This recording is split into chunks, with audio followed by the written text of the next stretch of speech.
Para entender una cultura a fondo, no basta con probar su comida o visitar sus monumentos. En México, no basta con decir tacos. Tienes que ver cómo celebran a los muertos, con más flores y color que muchos vivos. En Brasil, su identidad está abordada en los carnavales, sí, pero también en la samba, el sincretismo religioso y la lucha por la alegría como forma de resistencia. Y luego está Japón, un país conocido por símbolos tan poderosos como los samuráis o sus cerezos en flor. Pero si quieres entender a Japón de verdad, hay que escuchar lo que sus fantasmas tienen que decir. Porque allí el miedo no es solo entretenimiento, es memoria, es folclore, es advertencia y es belleza.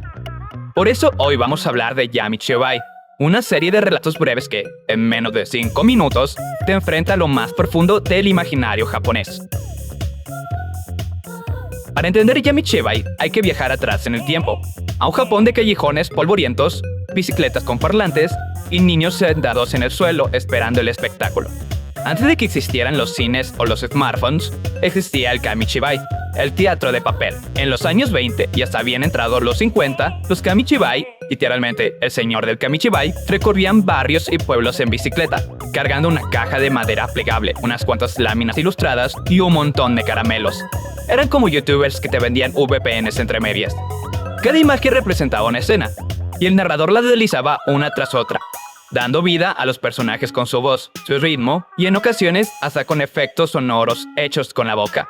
En Yami Chibai, este hombre enmascarado que aparece al inicio no está ahí por puro estilo. Es un homenaje directo a esos viejos narradores que iban de pueblo en pueblo contando historias, aunque con un giro siniestro. Porque mientras los Kamichibai reales solían narrar aventuras heroicas, cuentos morales o comedias ligeras, este personaje representaba a esos narradores en su versión más oscura, un cuentacuentos de fantasmas. En el primer episodio conocemos a Ito, un joven soltero que se muda a un nuevo apartamento en lo que parece ser un vecindario bastante tranquilo. Mientras desempaca, nota un extraño talismán pegado al techo. No entiende qué significa, pero decide quitarlo porque, ya sabes, estética.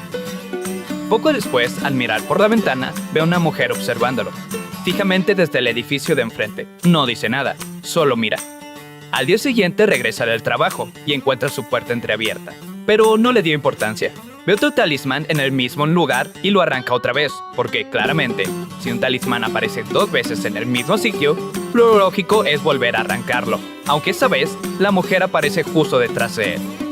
Y en un acto completamente anticlimático para una serie de terror, la policía la detiene por allanamiento, porque bueno, allanar está mal. Mientras la arrestan, intenta decirle algo, pero él no logra entenderlo. Esa noche, ya más inquieto que asustado, Ito descubre varios talismanes ocultos debajo de su mesa. Los arranca también y una multitud de figuras espectrales emerge desde las sombras. Lo rodean y la historia termina ahí. Explicación. Ese papel no era cualquier cosa. Era un ofuda, un talismán sintoísta, o a veces budista, consagrado por sacerdotes en templos, con la función de sellar o repeler presencias malignas. En Japón, estos amuletos son parte de la vida diaria, especialmente en zonas rurales. Colgarlos en puertas, marcos o techos es como instalar un antivirus espiritual. Pero, y esto es importante, tienen protocolo. Un ofuda no se tira, no se guarda como recuerdo y mucho menos se rompe por capricho. Cuando caduca, se devuelve al santuario donde fue consagrado y se quema en un ritual específico. Episodio número 2. Sanbai. Inoue despierta en una cama de hospital sin recordar cómo llegó allí, intentando comunicarse con 3 pacientes que comparten la habitación. Pero esos lo ignoran, susurrando entre ellos como si él no existiera. Un médico le informa que podrá ser dado de alta al día siguiente. Esta noche, los 3 pacientes rodean su cama, murmurando cosas incomprensibles. No lo subtitularon. Al día siguiente, mientras Inoue aborda un taxi para dejar el hospital, observan los 3 pacientes en el techo del edificio, realizando un gesto que parece una versión invertida del saludo Banzai. El conductor, al ver esto, se alarma y le dice que están realizando un ritual llamado Sanbai, advirtiéndole que, si no sale del coche, no podrá abandonar el pueblo con vida. Antes de que Inoue pueda reaccionar, el taxi es embestido por un camión, directo a un isekai. Explicación. Todo gira en torno a la palabra Sanbai. El título Sanbai es un juego de palabras con Bansai, que significa 10.000 años, y se utiliza como expresión de júbilo o para desear la reavida. Sanbai, en cambio, se traduce como miseria o adoración cruel. En el episodio, los 3 pacientes realizan un gesto invertido al Bansai, bajando los brazos en lugar de levantarlos, como parte de un ritual ficticio que augura la muerte de la persona a la que se dirige. No existe un ritual real llamado Sanbai en el folclore japonés. Es una invención de la serie para este episodio. Episodio 3. La regla familiar. Tochiharu, un niño, se muda con sus padres a la casa de sus abuelos en el campo. Todo parece ir bien hasta que su abuelo reúne a la familia para repasar una tradición llamada calma a través de la risa. Básicamente, los adultos deben quedarse dentro toda la noche, fingiendo alegría y riendo sin parar para ahuyentar al espíritu del tatarabuelo, quien se alimenta de la negatividad. O lo que viene siendo una cena familiar navideña promedio. Esta noche, Tochiharu se despierta para ir al baño y, con curiosidad, mira dentro de la habitación donde todos los adultos están riendo, usando máscaras con sonrisas horribles pintadas. Aterrorizado, Tochiharu retrocede, y la puerta del jardín se desliza. La familia observa horrorizada cómo una figura se lanza hacia ellos desde las sombras. Explicación. El episodio juega con la idea de las reglas familiares, tradiciones transmitidas de generación en generación, para mantener la armonía y protegerse de lo desconocido. Aunque el ritual de calma a través de la risa no proviene de una creencia tradicional conocida, refleja cómo las familias pueden crear mitos propios para enfrentar temores colectivos. En ese contexto, la risa forzada simboliza la represión emocional y el miedo a romper tabúes, una temática recurrente en relatos como Kwaidan de Lafcadio Hearn. La historia también recuerda a los rituales supersticiosos en familias occidentales, como no pasar debajo de escaleras, pero con consecuencias mortales en Japón. Episodio 4. Cabello. Una maestra de primaria se queda trabajando hasta tarde en la escuela, terminando el periódico escolar. Todo va bien, hasta que nota que la fotocopiadora empieza a sacar copias con líneas negras que parecen, cabello. Al abrir la tapa, cree ver el rostro de una niña dentro de la máquina, pero parpadea y no hay nada. Decide que seguramente es el cansancio, o que necesita dormir más, pero la fotocopiadora no se detiene. Empieza a imprimir sola, cada copia con más y más cabellos. Cuando intenta desconectarla, encuentra un mechón negro siendo succionado desde adentro. Y al cerrar la tapa, una niña. Explicación. El episodio se apoya en uno de los símbolos más potentes del horror japonés, el cabello largo y negro. En el teatro kabuki, desde el siglo XVII, las pelucas largas se usaban para representar locura, muerte o fantasmas. Este lenguaje visual dio forma a figuras como Sadako, de The Ring, o Kayako, de Ju-on. Ambas pertenecen a la tradición del Onryo, espíritus vengativos, casi siempre femeninos, que regresan al mundo de los vivos arrastrando su dolor y su melena. El uso de la fotocopiadora como medio de manifestación del espíritu es una reinterpretación moderna de estos elementos tradicionales. Episodio 5. El piso siguiente. Una familia pasea por un centro comercial celebrando el cumpleaños del hijo. Todo va bien, hasta que al padre, Nobuaki, lo llaman del trabajo. Como buen padre responsable y emocionalmente ausente, decide irse, dejando a su esposa e hijo para atender la llamada. Molesto por la situación, se sube a un ascensor, junto a un grupo de desconocidos y un ascensorista. El elevador se detiene en un piso no listado, B4. Sin decir una palabra, todos los pasajeros bajan, excepto Nobuaki. Poco después, se detienen en el piso B13. Un hombre cubierto de sangre intenta entrar, pero las puertas se cierran justo a tiempo. Nobuaki, ahora con los niveles de cortisol por las nubes, exige volver al piso original. La asistente, en respuesta, se desploma. No muere, era un maniquí todo el tiempo. Finalmente, llegan a lo que parece ser el centro comercial, pero completamente vacío. Nobuaki sale. Las luces comienzan a apagarse una por una. El ascensor se va, y justo antes de que las puertas se cierren, el maniquí, ahora hervido, le dice: disfruta tu soledad. ¡Guau! ¡Qué miedo! Explicación. Aunque este episodio no se basa en ningún espíritu específico del folclore japonés, juega con algo más cotidiano, la superstición numérica. En Japón, el número 4 se pronuncia shi, igual que muerte. Por eso, muchos hospitales, hoteles y edificios evitan tener un cuarto piso. Entrar a un piso B4 es como hacer check-in directo con la mala suerte. Luego está el número 13, el número maldito por excelencia en Occidente. En Japón no tiene tanto peso, pero en combinación con el número 4, bueno, digamos que el ascensor no iba precisamente hacia un sitio bonito. Episodio 6. El estante superior. Hayashi, un oficinista exhausto, regresa a casa en tren tras otra jornada laboral interminable. Molesto por el murmullo de los demás pasajeros, levanta la vista y nota una masa carnosa y grotesca en la rejilla portaequipaje. Intenta convencerse de que es una alucinación producto de cansancio. De repente, el tren se detiene bruscamente. Ha ocurrido un accidente y se cortará la energía por seguridad. En la penumbra, Hayashi observa cómo la masa en la rejilla comienza a moverse, revelando un ojo que lo observa fijamente. Paralizado por el miedo, se da cuenta de lo que hay en el estante superior. Explicación.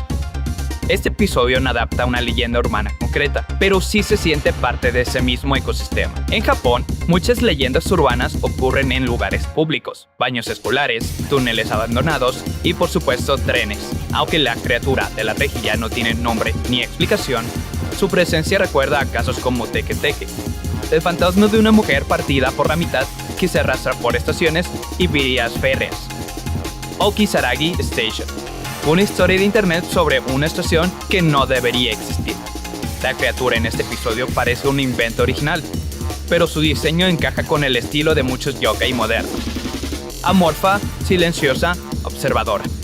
No grita, no corre, solo está. Episodio 7. Contradicción. Yuko es despertada en plena noche por una llamada de su amiga Mayumi, quien, entre sollozos, le cuenta que ella y su novio Toru visitaron un hospital abandonado y que algo salió mal. Mayumi suena aterrada y la llamada se corta abruptamente. Poco después, Toru aparece en la puerta de Yuko, también pidiendo ayuda y afirmando que Mayumi está en peligro. Ambos relatan versiones contradictorias de lo sucedido, dejando a Yuko confundida y sin saber en quién confiar.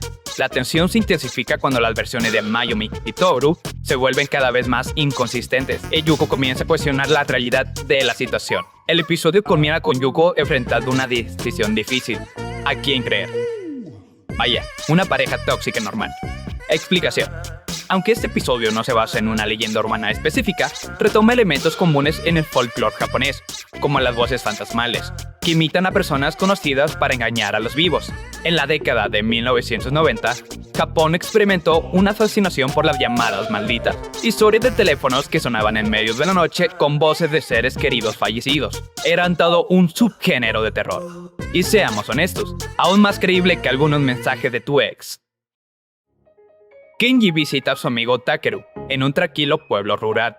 Mientras espera afuera, ve a una mujer alta, con un paraguas. Al contarle a Takeru lo que vio, su padre se pone pálido y murmura, Kasagami-sama. Esa noche, Kenji es confinado en un cobertizo con un tazón de sal, y la advertencia de no abrir la puerta hasta el amanecer. Más tarde, Takeru aparece para disculparse por el comportamiento de su padre, y le lleva bocadillos. Cuando Kenji está a punto de cerrar la puerta, deja caer la llave. Takeru regresa y le pide que abra, pero Kenji, sospechando que algo no está bien, cierra rápidamente. Al amanecer, la puerta se abre y Kenji es liberado. Sin embargo, al mirar hacia atrás, ve a la mujer del paraguas observándolo desde la distancia. Explicación. Este episodio se inspira en la leyenda urbana contemporánea de Hashishaku-sama, o la mujer de Ochachaku, aproximadamente 2.4 metros de altura. Esta figura, popularizada en foros como Toy Channel en los años 2000, es descrita como una mujer alta que acecha niños en zonas rurales, emitiendo un sonido peculiar y llevando un sombrero de ala ancha.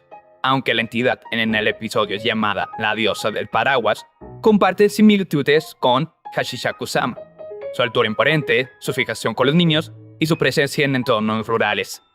La adición del paraguas en la boca y el chillido agudo añade un toque único en esta interpretación. Se podría resumir en que es el Slenderman de Japón, pero con mejores atributos y bien empoderada. Además, algunos elementos recuerdan al yokai Kasa Obake, un paraguas con un ojo y una pierna que salta, aunque en este caso la conexión es más estética que directa. Una madre, desesperada por la misteriosa enfermedad cutánea que afecta a su hija, Kotone, recurre a una sacerdotisa en un santuario sintoísta. La sacerdotisa realiza un ritual y milagrosamente, Kotone mejora. Sin embargo, al día siguiente, la madre recibe una llamada. La sacerdotisa ha fallecido tras el ritual. Mientras Kotone se dirige a la escuela, la marca de la maldición reaparece en su cuello, en forma de una mano que la estrangula. Explicación. Este episodio se adentra en las creencias tradicionales japonesas sobre las maldiciones y la purificación espiritual. En el sintoísmo, los santuarios son lugares sagrados donde se realizan rituales de purificación para eliminar impurezas y maldiciones. La figura de la sacerdotisa es central en esos rituales. La historia refleja la idea de que las maldiciones pueden ser tan persistentes que incluso aquellos que intentan eliminarlas pueden verse afectados. La muerte de la sacerdotisa tras el ritual sugiere que absorbió la maldición para proteger a Kotone, un acto de sacrificio que resuena con la noción de que las impurezas espirituales pueden transferirse de una persona a otra. Además, la reaparición de la maldición indica que, en algunas creencias, las maldiciones no se eliminan fácilmente y pueden requerir múltiples rituales o incluso ser imposible de erradicar por completo. Episodio 10. La Luna. Un grupo de estudiantes de secundaria, entre ellos Daisuke, Akinobu y Takashi, se encuentra en un campo de entrenamiento. Durante una conversación nocturna en la cabaña, Akinobu recuerda un incidente de su infancia en el que Daisuke cayó en una letrina durante un campamento de béisbol en primer grado. Curiosamente, Daisuke no recuerda este evento. Más tarde esa noche, Daisuke se dirige al baño y, mientras observa la luna a través de la ventana, comienza a recordar el incidente. Recuerda haber caído en la letrina y haber sido acechado por una figura mientras estaba atrapado allí. Explicación. Aunque este episodio no hace referencia directa a una leyenda urbana específica, evoca el temor común en el folclore japonés hacia los espíritus que habitan en los baños. La figura que emerge de la letrina podría recordar a Hanako-san, el fantasma de una niña que, según la leyenda, habita en los baños escolares y responde cuando se le llama por su nombre. Además, el título, La Luna, añade un tono onírico y misterioso al episodio, aunque no corresponde a un yokai tradicional. En el folclore japonés, la luna a menudo simboliza lo oculto y lo inalcanzable, lo que refuerza la atmósfera inquietante de la historia. En resumen, el episodio juega con la idea general de fantasma de baño, un tópico conocido en la cultura popular japonesa, pero la criatura específica, silueta oscura que sale de la letrina, es original para el cuento. Episodio 11. Video. 3 amigos de secundaria, Takagi, Osamu y Masaki, deciden tomarse un descanso de la tarea para ver una cinta VHS que supuestamente contiene imágenes sobrenaturales. Mientras la reproducen, notan una figura extraña junto a una lápida. Takagi observa una figura humanoide en el fondo que sus amigos no ven.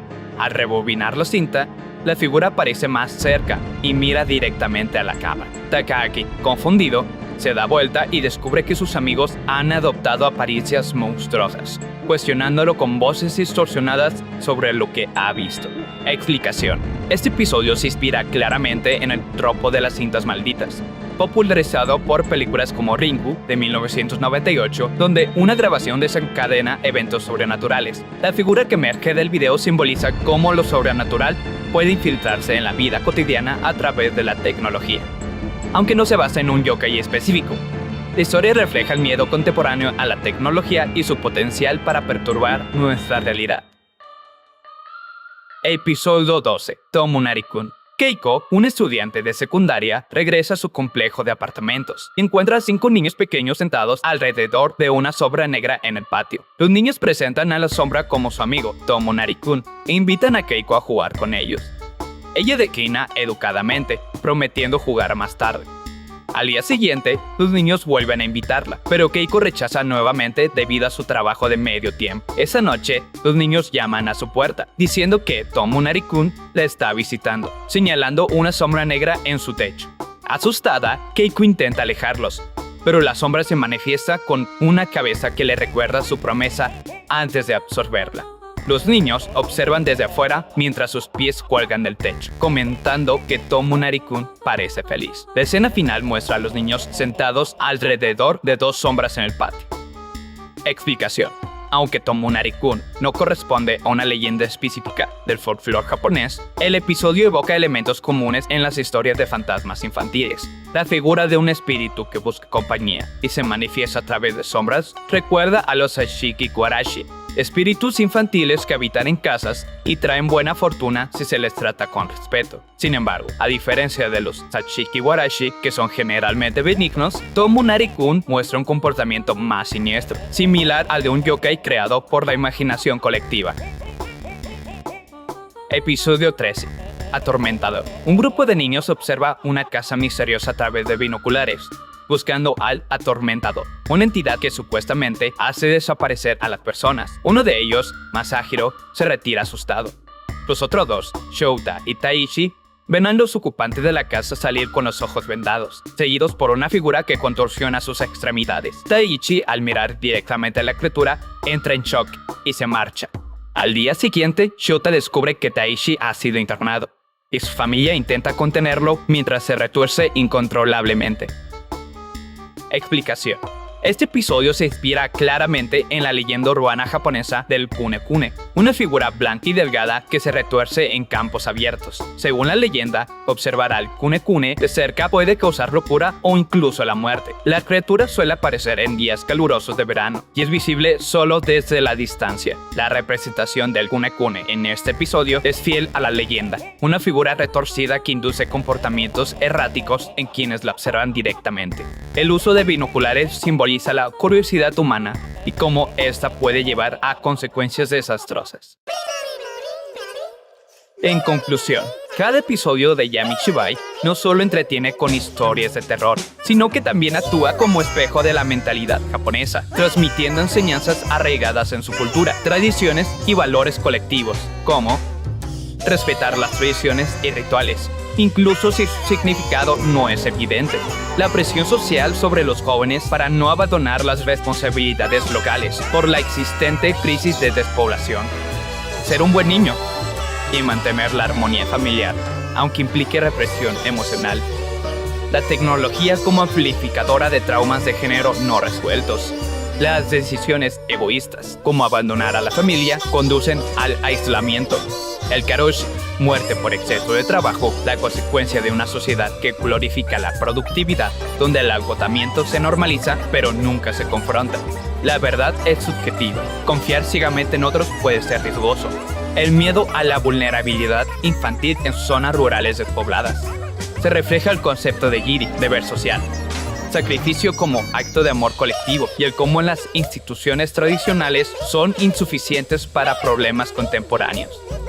En comunidades rurales, los baños compartidos eran comunes, lo que eliminaba fronteras entre lo personal y lo grupal. El episodio expone el miedo a ser observado o juzgado en espacios íntimos, metaforizando la presión social que invade hasta los actos más privados. Aunque Japón es pionero en innovación, hay resistencia a abandonar formatos físicos. Hay una parálisis entre un pasado glorioso y un futuro incierto. Las promesas, incluso a niños, deben cumplirse. Y también que hay peligro de una curiosidad sin límites. Yamishibai retrata a una sociedad que, aunque avanzada, lucha por conciliar su herencia cultural con los desafíos de un mundo en constante cambio. Sin embargo, esta lucha no es una sentencia, sino un proceso dinámico. Los episodios no solo exponen miedos, sino que también revelan una cultura capaz de transformar sus fantasmas en herramientas de reflexión. El sacrificio de las sacerdotisas en Maldito, la lealtad a las promesas en Tomunari-kun, o incluso el respeto a lo desconocido en Atormentador, son actos que, en su crudeza, esbozan un camino. Honrar el pasado sin quedar atrapado en él. Japón, como sus cerezos, enseña que la belleza reside en la transitoriedad y en la capacidad de renacer.